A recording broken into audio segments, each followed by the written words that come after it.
So I'm currently recording this when it's like 98 degrees outside. Just got back from walking her, so if I'm a little red, that's why. It's also just very hot right now. Then again, depending on when this goes up, I have no idea what temperature it will be out because I'm recording this a while in advance. Because reasons. So, time to talk about An American Tail. It came out in 1986, and that is the next one in my non-Disney animated movies, as in non-Disney, non-Pixar, blah, blah, blah, blah, blah. This goes along the lines with the Don Bluth animated movies that have come out. You know, he did The Secret of NIMH. I'm going to talk, he's doing, you know, he did An American Tail. I'm going to talk about Land Before Time and Thumbelina and so many other, and a bunch of other ones that are like ones that he's done. I'm going to be talking about those ones at various points throughout this series because while I am very much a Disney kid, I also have a lot of these other non-Disney animated movies that are very much a part of like my childhood that I very much just adored.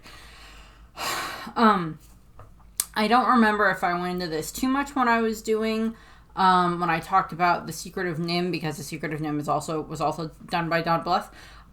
But he actually had originally worked at Disney.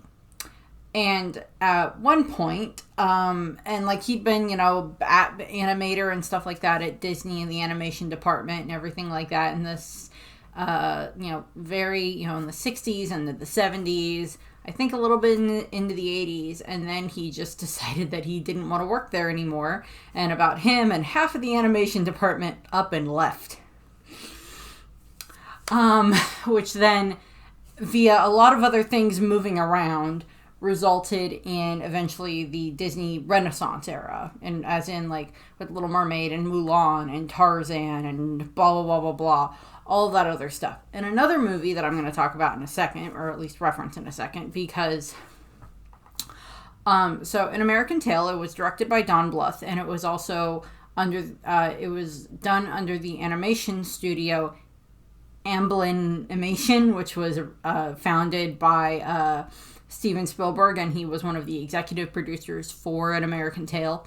It was actually I believe it was the first animated movie that Steven Spielberg produced, and they started this animation company that was like an offshoot of Amblin Entertainment, which of course is the company that he founded for his movie company and everything like that, and is still around today, I believe, if I remember correctly. But so Steven Spielberg had a hand in this. And this movie actually ended up coming out around the same time and competing with Disney's The Great Mouse Detective. Which kind of, if you kind of study Disney's animation history, the Great Mouse Detective did very well in theaters, and then that kind of gave them kind of the bump to go into what would be Oliver and Company and then Little Mermaid. So it, this competing thing of, An American Tail, which is about a mouse starring mice, and then The Great Mouse Detective, again, starring mice, is kind of just like this fun little setup there that they have. Irony there. So, actually going into the movie, bear in mind, I do love this movie. I love An American Tail and An American Tail 2, Fievel Goes West, which I will also eventually review in this. I don't remember I don't know if I'll be doing, there's like another 2 sequels that are part of this that I don't know if I will be reviewing or not. I haven't made that decision yet, but we'll see. Depends on how easy it is to find and watch them. So going into this movie, so this movie is obviously a tale about An American Tail. It is a takeoff on the concept of the coming to America story of, this immigrant family that makes their way to America because of, the American dream and all of these things that they hear about, hear about America back in, the old country. And in this case, the old country that they are coming from is the Russian Empire. This movie takes place in 1885. Long time ago. Very long time ago. And it starts off in, and I'm going to butcher this, and I apologize. I very much apologize for butchering some of the names in this that are not Americanized. But they are in the movie starts in Shostka, which is a city in the Russian Empire at that time. As of today, that city is actually located in Ukraine. So, shows you how things move around. And we are introduced to the Mouskovits family, who are these Russian Jewish mice, which are the allegory for the way that the Russian Jews were treated in Russia during that time frame. If you want another look about how Russian Jews were treated in Russia at that point in time, go and watch Fiddler on the Roof. Gives you some peppy things, but it doesn't end on the happiest note. So it has some of that stuff taken in there. So this is when it was the Russian Empire, not before it became Soviet Russia, and then eventually into what it is today. This is, several changes of power ago, I guess, would be a good way of putting it. But we are introduced to the Mouskovits family, which we have Papa Mouskovits, Mama Mouskovits. We have Tanya, who is their daughter, and we have Feifel, who is their son, and then there is a little baby mouse. But I don't remember if the baby mouse ever has a name in this movie. I believe in subsequent movies, the little one does have a name, but I don't remember what it is off the top of my head. But we are introduced to this little family, and it's supposed to be taking place during Hanukkah because they're celebrating. And, the daughter gets like this new headscarf, and Feifel gets this hat that doesn't fit him. And, the father's playing, the Papa Mouskovits is playing on his violin and everything. I don't remember. Is playing on his violin. And, it's just this nice little family scene. And then they start talking about America. And of course, it's the takeoff of, at this point in time, around the world there was this, expression of, the American dream. If you can make it in America, you can, if you make it to America, you can make it anywhere. The streets are paved with gold and all of this other stuff. And in this case, because they're mice, of course, the thing that is said about America is that there are no cats in America, is, of course, the line that keeps coming up. In America, there are no cats, as Papa Mouskovits likes to say. Unfortunately, what ends up happening is that night, there is a raid where a bunch of Cossacks show up, and this is, attacking this Jewish Russian village and attacking all of the Russian citizens that live there in regards to the humans. But then we have the cats showing up, the Cossacks showing up, and they are, of course, attacking the mice and terrorizing them and eating them and everything like that, and destroying homes and burning them and everything like that. And so we're seeing all of this stuff here, and it is, this is very similar to what actually happened, during that time frame, because, as is stated a lot in history, for a long time in the history of the world, Jews were not always treated the best. And even nowadays, there's stuff where they're not treated the best. Bear in mind, that is not a statement on anything that is happening in the Middle East right now. That is just fact about history. But, so what ends up happening is, of course, their village is sacked and destroyed, and thankfully all of the family survives. A lot of others don't, but their family does. So they end up deciding, okay, we have to leave. So then we cut to Hamburg, Germany, and the Mouskovits family are making their way onto this tramp steamer, which is, setting sail for America. Setting sail for New York City specifically. And so Feifel is just full of so many different questions while they're making their way up. Well, it's like we see the humans making their way up the gangplank, and we see the mice making their way up like via the ropes that are connecting it to the to the pier. So they're all making their way inside, and Feifel just keeps asking questions and annoying everybody, because he keeps stopping. It's like, is that the ocean? Are those seagulls? Is the boat on fire? And it's just like, no, Feifel, just keep walking. Yes, that's the ocean. Yes, those are seagulls. No, the boat's not on fire. Just keep walking. type of a thing. So it's like that type of a very questioning child, which I have dealt with quite a bit when it comes to my nieces and nephew. Still do when it comes to the nephew. And so they get onto the boat, and they start, and the boat heads off toward America. And what basically ends up happening is, of course, we see lots of different allegories for these various, the mice that are on the ship making their way to America are allegories for all these various other, groups of people that were making their way to America during this time frame. The Russian mice are represented, the Moscovites are representing, the Jewish Russians. There's like an Italian mouse. There's an Irish mouse. There's a whole bunch of other ones that are representative of these different cultures that are all at the time making their way to America. And of course, what ends up happening is they end up singing the song, "There Are No Cats in America." And it's basically, we cut around all these different bits where it's just, it's like Papa is, trying to, drum up, make everybody's spirits happy and, everything like that, because all they've heard is that there's no cats in America. The streets are paved with cheese instead of gold, and like all this other great stuff that they've heard in the rumors about America. And how it's supposed to be this great place for them to go, which is, of course, just allegory for, what immigrants at that time thought for when they were making their way over to America. I believe I personally had at least some ancestors that came over during this time frame. I don't know specifically. I know at the very least on my mom's side, I don't remember if it's her mother's side or her father's side, but I think it was her mother's side. I know that my great-grandfather, I think, either my great-grandfather or my great-great-grandfather came through Ellis Island.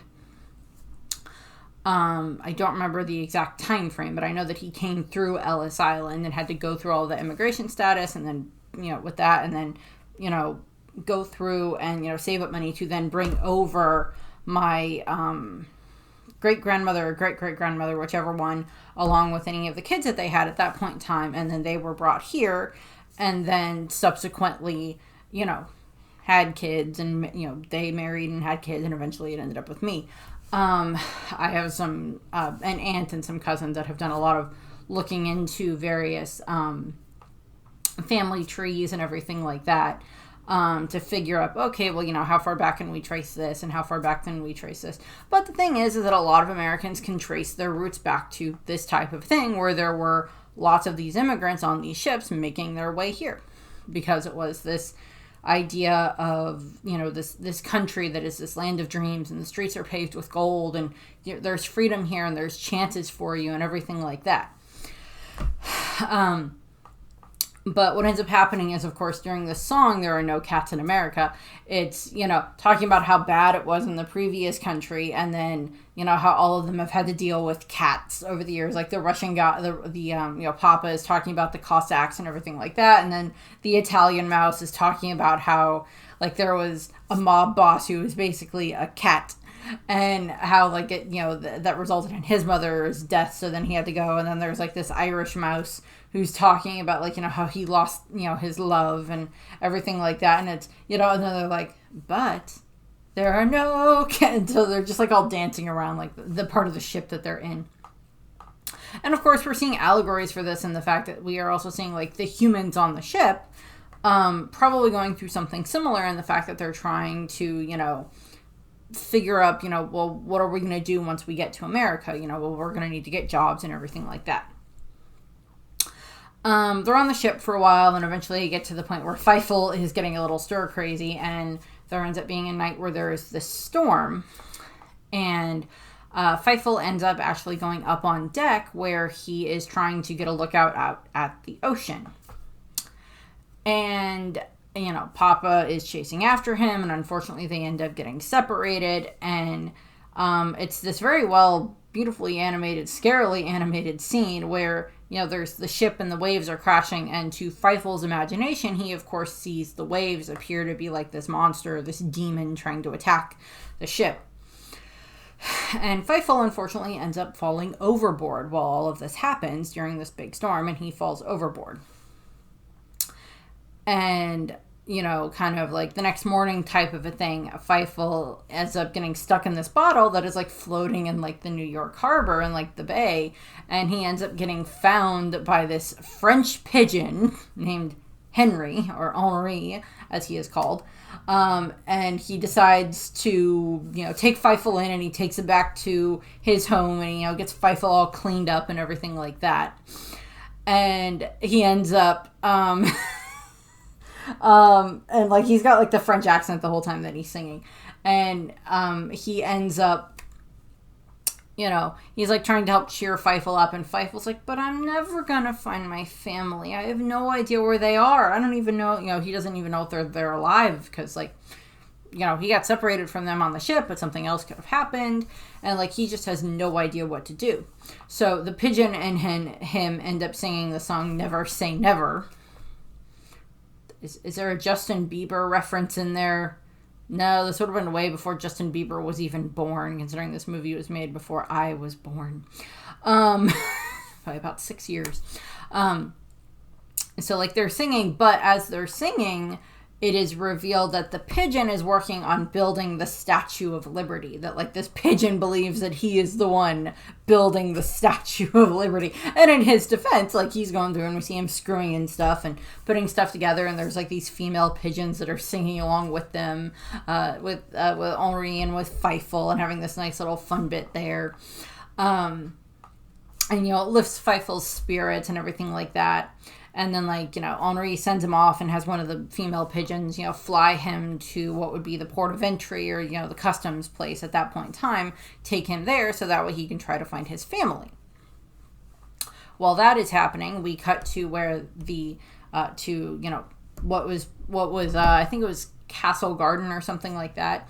That was one of the other various ports of entry at that point in time, because like Ellis Island is the big one in that area, but there were other islands that were acting as ports of entry where people would come in and they would fill out stuff. They make the joke in the movie of someone giving like this very long last name, and then it's just like, welcome to America, Mr. Smith.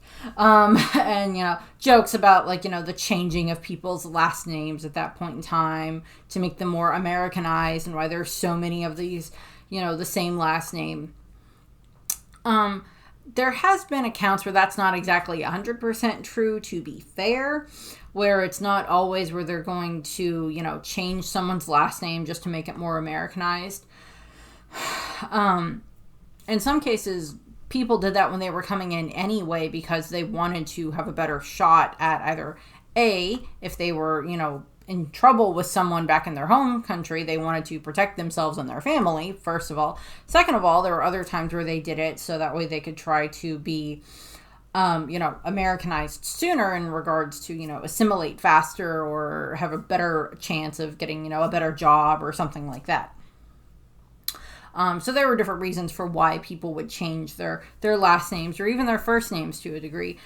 His sister Tanya points out that they changed her name to Tilly instead.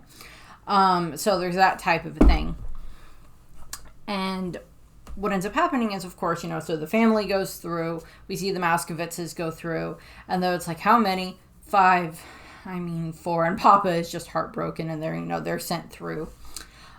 Through the immigration area. And then we cut down to where we see all of these other mice that are setups of like these jokes of buy the Brooklyn Bridge just this much, buy this ticket to Chicago, buy my apple, just like all these other stuff that were like these con artists that were set up at at ports of entry and everything like that to try to take advantage of these people coming in. And trying to trick them into either giving them their money or try to trick them into coming to work for them, which is unfortunately kind of what ends up happening with Fievel here in a moment, because Fievel gets dropped off on the island where he ends up running into Warren T. Rat. And what ends up happening is, of course, Warren T. He also, his accountant is actually a cockroach.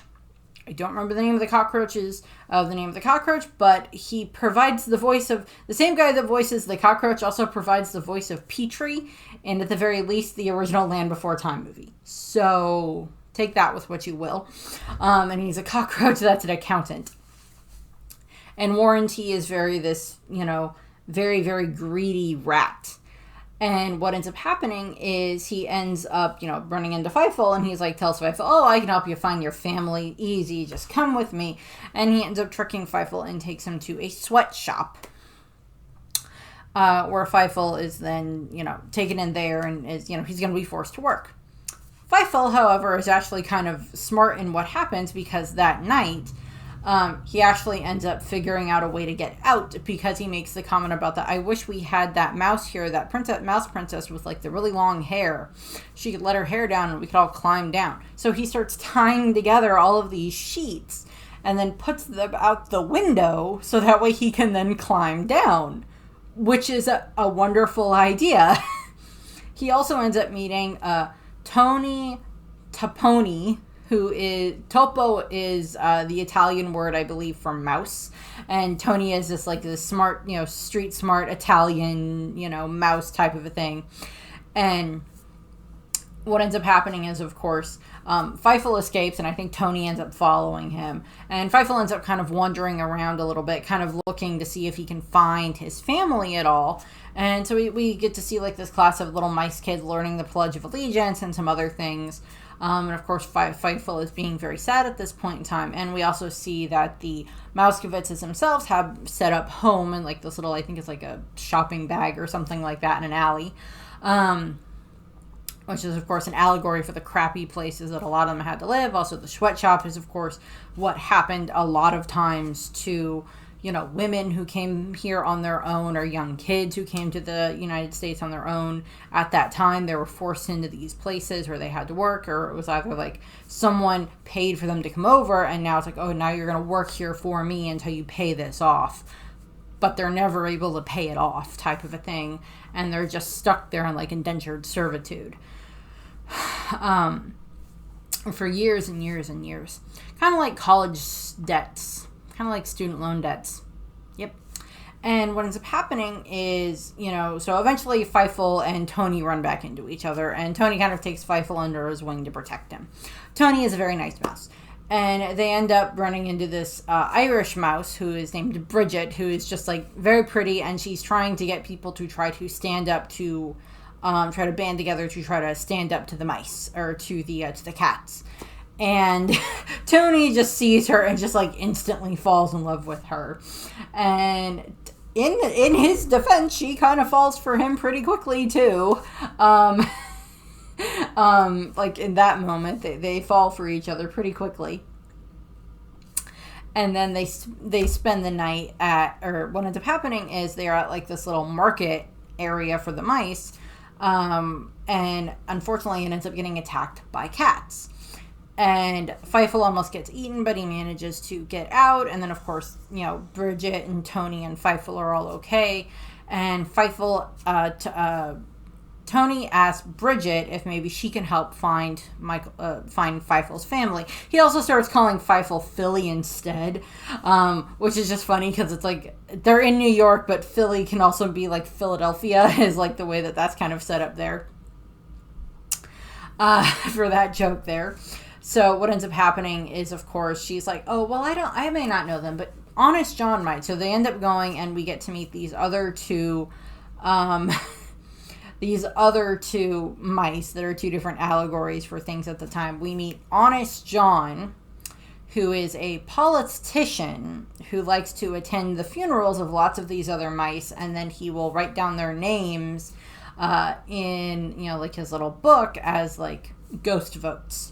So that's a play off of something that actually used to happen. It doesn't happen anymore. And but he's also very drunk, and he's not necessarily the best, but he's kind of nice, and he tries to help Fievel and stuff. And then we are also introduced to Miss Gussie Mossenheimer, who is this other end of the spectrum, that she is this very, very wealthy, very rich, very well-to-do uptown mouse who despises the fact that lots of the mice keep getting attacked, regardless of whether or not they're rich or poor. And she decides she wants to help. And So there's like that fun bit there, and so she's kind of based off, of course, these very well-to-do uptown housewives at the time who they had a lot of money, and either their kids were grown or their husbands were absent, and they're just like, I'm just gonna find a cause and do this.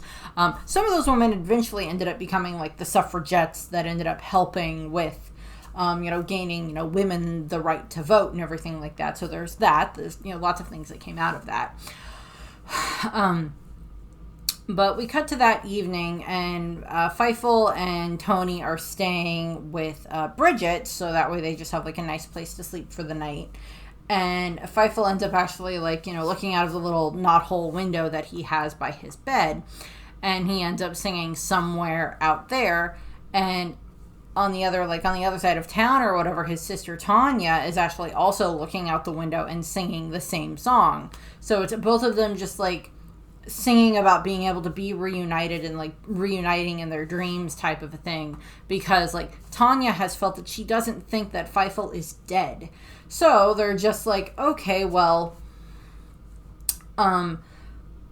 let's work on, she's like, I don't think he's dead. But of course, Mama and Papa are like, no, he must be gone, and type of a thing. Cause like they're, she's a little bit more on the hopeful side of things, and they're a little bit more of like, I don't understand how he could still be alive type of a thing. And like there's these moments throughout the movie where it's the running gag of Fievel and his family are actually in the same place at the same time, but they never see each other, or they don't cross paths, or they don't hear each other. And of course, with Tony always calling Fievel Philly instead, that kind of throws things for a loop there.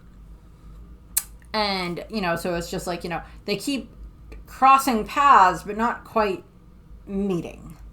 So we see that happen multiple times throughout the movie. And what ends up happening is, so they have the nice song there and everything like that about, wanting to, be reunited with each other and everything. Fievel wanting to be reunited with his family and everything. And we cut to the next day where there is this big rally that they hold where they're going to have like all of the mice from the uptown and from the poor district and everything like that, all of them together to have this big rally, to have this discussion about like try to come up with an idea of what they can do about the cats. And they're just like, Gussie Massenheimer is, the one that's like, trying to, run the rally and everything like that. Like Honest John's there. And I guess, Bridget and Fievel are like up there by Gussie because I guess like she took a liking to Bridget or something like that. And of course, Papa and Tanya and I think Mama are all in like the audience, but because like there's so many other mice there, they're not able to see Fievel, even though Fievel ends up being up on stage because like they're trying to come up with an idea of what they can do to get rid of the cats. And Fievel decides, he whispers this plan to Gussie, and it's so what the plan ends up being is at the beginning of the movie, Fievel's Papa had actually told him and Tanya this like story about this great mouse of Minsk that had, scared away all of the cats because he was so huge and so ferocious and everything like that. And he scared all the cats away.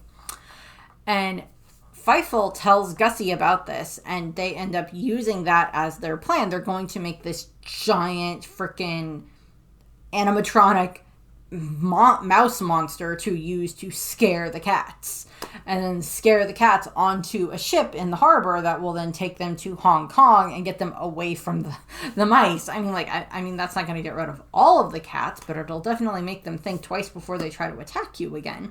So that's basically what the plan ends up being. So it's like the next night, they're all at like this, this giant abandoned museum area, and they're all taking everything here, and they're all working to, build this giant mouse and everything like that. Like Papa and Mama and Tanya are there, and, Fievel and Tony and Bridget are there, and, Gussie Massenheimer is there, and she's doing, stuff and working and everything like that, and Honest John's there. So we have all of them there, and they're all working together. Unfortunately, what ends up happening is, via reasons, Fievel ends up getting separated from everyone, and he ends up hearing violin music, and he thinks that it's his papa playing, and he starts following the violin music, and eventually he ends up making his way into this lair that is actually the lair of Warren T. Rat. And it's kind of been hinted at earlier that Warren T. has the mice pay him in order to try to like act as like this deterrent against the cats, but it doesn't always work. So it's like a mafia ring setup where he's like the Don, and you know, it's like, if you pay me, I can convince the cats to leave you alone. Won't be a problem, type of thing, just as long as you keep paying me. And of course, the secret, you know, the cat's out of the bag type of thing is that Warren T. is not a rat. He is a cat. And he has like this stick-on nose that he takes off, and he has to have like these things over his ears, and like he takes those off. And, you know, his whiskers unfurl and everything like that. And he also likes to play bad classical music, and he likes to misquote Shakespeare, which is sad. And, you know, Feifel ends up finding this out, that Warren T. is not a rat, he's a cat. And of course, Warren T. can't have Feifel going and blabbing to everybody, because that will, you know, ruin his money-making scheme type of a thing. So he tries to have, you know, he has all these other cats that work there for him that at the time were all playing poker, because it's a play off of the painting of dogs playing poker. And it's all these cats playing poker, including this giant orange cat whose name is Tiger, who is actually, it's revealed, is actually a vegetarian. But what ends up happening is, of course, there's this big chase scene, and eventually Feifel is captured and, you know, locked away in this cage. And eventually Tiger is the one who is put in charge of watching over him. And, Tiger is a big softy. He tries to be tough, but he's a softy. And, like, you know, Feifel's like, I'm sad and I need to get out of here because I have to find my family. And Tiger's like, you lost your family? And it's just like this moment where it basically is devolving into, they become friends and they sing this, you know, song and dance routine type of a thing called a duo. And they're just, you know, having a huge amount of fun with that and just enjoying themselves immensely at that point in time, which is just adorable. And it's just, you know, nice little song and dance type number with, like, you know, the effects of, like, you know, Tiger getting smaller, so him and Feifel are kind of the same size. And then, of course, you know, them singing together. Unfortunately, this ends up resulting in, while Feifel is able to escape, they end up waking up the cockroach, Digit, who ends up then waking up everybody else, which causes Warren T. and all of the other cats to then chase after Feifel. Feifel thankfully manages to make it to the pier where the cats are, and they are waiting. They are like sitting in wait, ready to release their giant mouse of mints that they made on the cats at the exact right time, so that way it will chase the cats onto the ship and they'll be taken away to Hong Kong. And Feifel shows up, so there's like this background bit where like Feifel is yelling about like the cats are coming, so they're trying to release the thing, and it's like, no, it's not time yet, we have to wait, the ship's not ready, so they have to like tie off the thing. And so it's like Honest John's dealing with that, and then Gussie Mossenheimer is like out there talking with Feifel as like Warren T. and the rest of the cats show up, and Feifel is like pointing out that Warren T. is actually a rat, and like that's revealed to all of the mice, and they're like, oh my lord, he's a cat, and type of a thing. And he then ends up trying to set the building on fire to try to kill all of the mice. And this, of course, just results in, of course, it lines up with the timing when they're supposed to release the giant mouse, so it releases. And then that just, there's the giant mouse is coming down. There's fireworks all over the damn thing, going off all over the place, scaring the cats. And they do end up running down the pier because, I mean, like, if this giant mouse thing was running at you, you would be terrified as well. Because, I mean, like, they make it pretty dang big. I'd be pretty terrified of that thing showing up at me as well, you know, chasing me as well. Particularly with just fireworks going off all over the place. Because those will hurt if you're hit by them. I've experienced from that from watching multiple family members of mine get attacked by them at various 4th of Julys over the years, where alcohol was involved. and there was burned clothing and burns and a nose getting hit and other things like that. Thankfully, no serious major injuries, but still not fun. And what ends up happening is, of course, the giant mouse of mist chases the cats down the pier, and they do end up diving into the water to escape, and then they end up on, being raised onto the anchor onto this cargo ship, this other ship that is on its way to Hong Kong.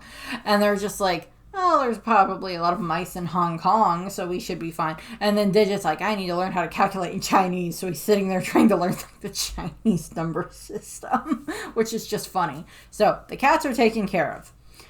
Now there's this huge fire going on at the pier, so all of the firemen, like the human firemen, show up and start, trying to put it out because there's kerosene there, and it's just everything's going up in flames.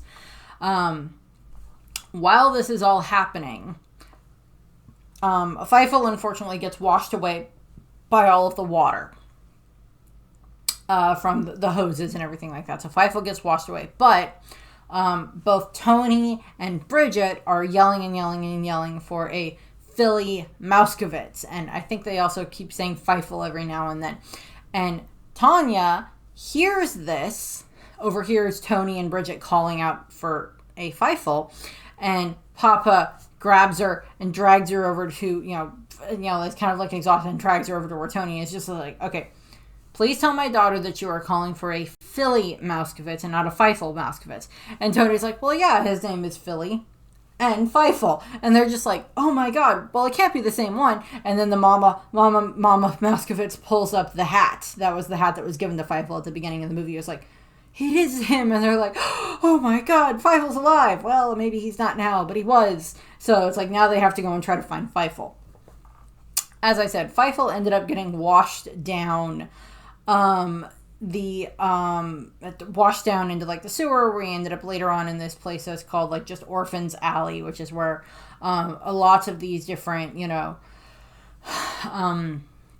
abandoned little kid mice now live.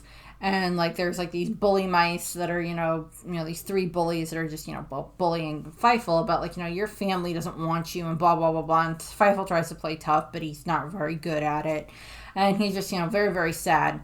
And then like kind of like the next morning, what ends up happening is that I guess somewhere in this time frame, they ended up finding Tiger and finding out that he was nice and that he helped Fievel, because we cut to where the group of mice, which includes Tanya sitting on Tiger's head, Mama and Papa, Gussie Mousenheimer, Tony, and Bridget are all on the back of Fievel, or on the back of Tiger, as they're going through this like area trying to figure out where Fievel is.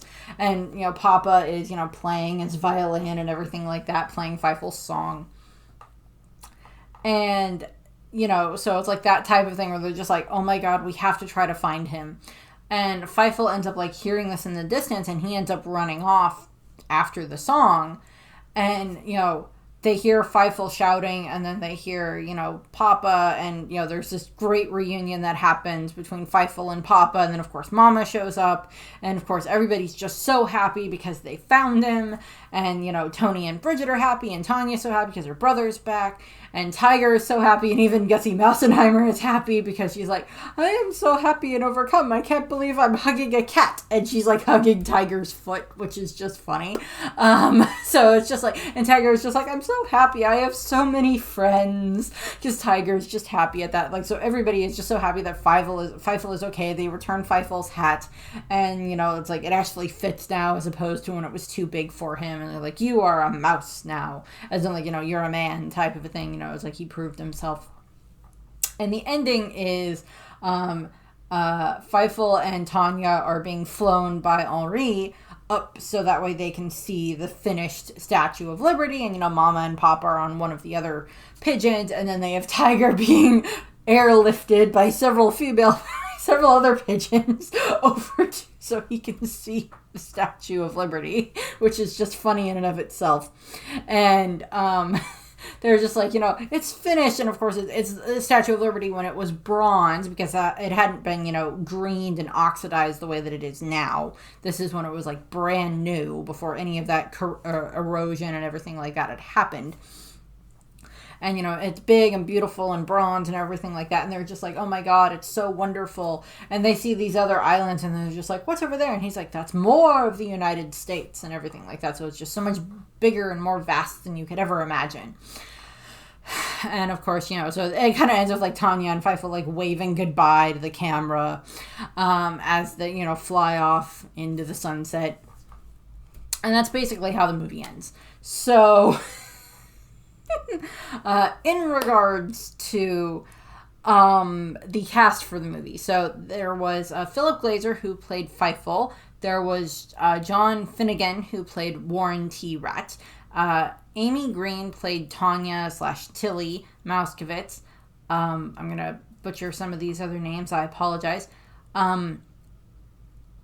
Nehember, sorry. Perskoff played Papa. Erica Yon played Mama. Pat Music played Tony. Dom DeLuise plays Tiger. He also plays the Crow in Secret of NIMH, and he's in a bunch of these other Don Bluth movies at various points in time. I think he's been in some Disney movies too. He was in Oliver and Company, which came out a little bit after this did, like in the next year or two after that. He played he's in Oliver and Company. And he's been a voice actor in a lot of different things.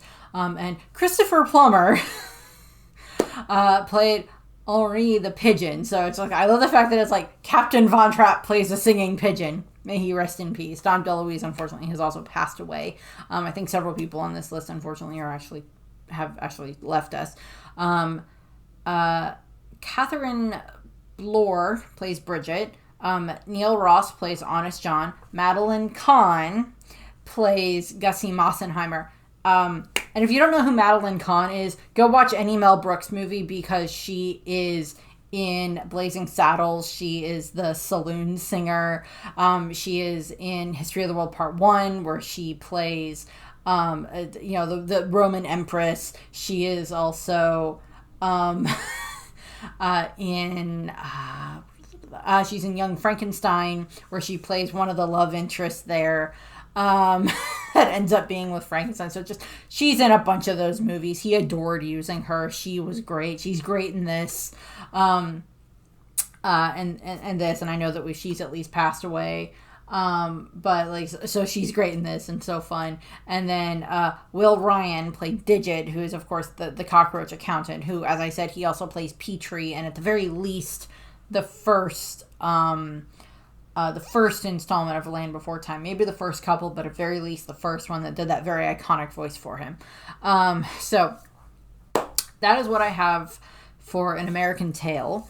I know I will at least end up doing the review for American Tail 2, Fievel Goes West, when I get around to that in the list, because I'm doing these in a chronological order of when they came out, for these non-Disney and such movies. I don't remember what the next one on the list is, but I don't remember. I'll figure that out later. Well, I have the list. I just don't remember what the next one is. So that's what I have for this. I hope you enjoyed this video. If you haven't watched An American Tail for a while, go watch it. I cannot do it justice, just like I can't do any of these movies justice with just my review, because I don't have all the nuances. I can't do the voices or the singing or anything like that, but I love them. So that's what I have. I thank you for watching, and I hope you enjoyed the video. Bye!